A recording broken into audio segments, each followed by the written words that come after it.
Welcome to Shruti Akash YouTube channel. ಇವತ್ತಿನ ದಿನ ನಾವು ಪಾಲಕ್ ಡ್ರೈ ಗೋಬಿ ಮಾಡೋದು ಹೇಗೆ ಅಂತ ನೋಡೋಣ.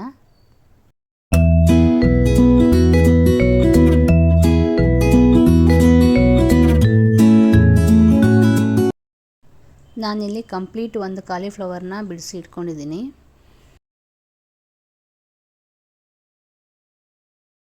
ಇವಾಗ ಒಂದು ಪಾತ್ರೆಯಲ್ಲಿ 2 ಗ್ಲಾಸ್ನಷ್ಟು ನೀರು ಹಾಕಿ ಮತ್ತು ಕಾಲಿಫ್ಲವರ್ ಹಾಕಿ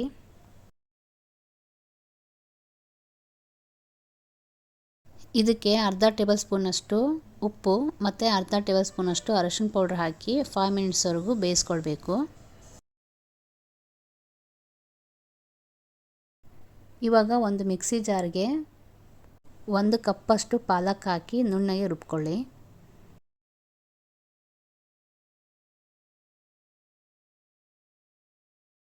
ನಂತರ ಅದಕ್ಕೆ 4 ರಿಂದ 5 ಹಸಿಮೆಣಸಿನಕಾಯಿ ಹಾಕಿ ನುಣ್ಣಗೆ ರುಬ್ಕೊಳ್ಬೇಕು.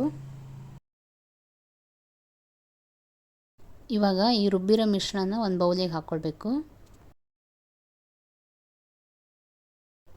ನಂತರ ಬೇಯಿಸಿಟ್ಟಿರೋ ಕಾಲಿಫ್ಲವರ್ ಹಾಕಿ. ನೆಕ್ಸ್ಟು 1/4 ಟೇಬಲ್ ಸ್ಪೂನಷ್ಟು ಉಪ್ಪು, 1/4 ಟೇಬಲ್ ಸ್ಪೂನಷ್ಟು ಶುಂಠಿ ಬೆಳ್ಳುಳ್ಳಿ ಪೇಸ್ಟು, 1/4 ಟೇಬಲ್ ಸ್ಪೂನಷ್ಟು ಧನಿಯಾ ಪೌಡ್ರು, ಅರ್ಧ ಟೇಬಲ್ ಸ್ಪೂನಷ್ಟು ಗರಂ ಮಸಾಲ ಪೌಡ್ರು ಮತ್ತು 1/4 ಟೇಬಲ್ ಸ್ಪೂನಷ್ಟು ಪೆಪ್ಪರ್ ಪೌಡ್ರ್ ಹಾಕಿ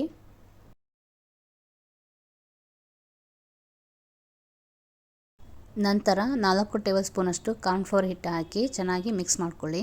ಕಾರ್ನ್ಫ್ಲೋರ್ ಹಿಟ್ಟಿಲ್ಲ ಅಂದರೆ ಮೈದಾ ಹಿಟ್ಟು ಕೂಡ ಯೂಸ್ ಮಾಡ್ಕೋಬೋದು.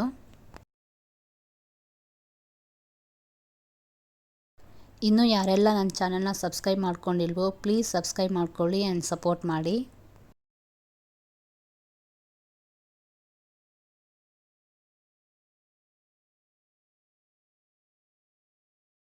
ಓಕೆ, ಇವಾಗ ಇದನ್ನು ಫ್ರೈ ಮಾಡ್ಕೊಳ್ಳೋಕ್ಕೆ ಎಣ್ಣೆನ ಬಿಸಿ ಮಾಡ್ಕೊಳ್ಳೋಣ.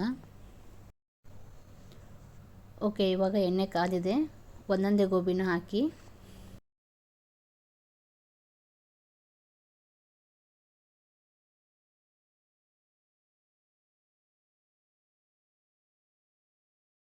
ಇದನ್ನು 5 ಮಿನಿಟ್ಸ್ವರೆಗೂ ಡೀಪ್ ಫ್ರೈ ಮಾಡ್ಕೊಳ್ಬೇಕು.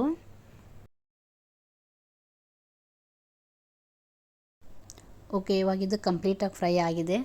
ಇದನ್ನು ಒಂದು ಸರ್ವಿಂಗ್ ಪ್ಲೇಟಿಗೆ ಹಾಕ್ಕೊಳ್ಳೋಣ.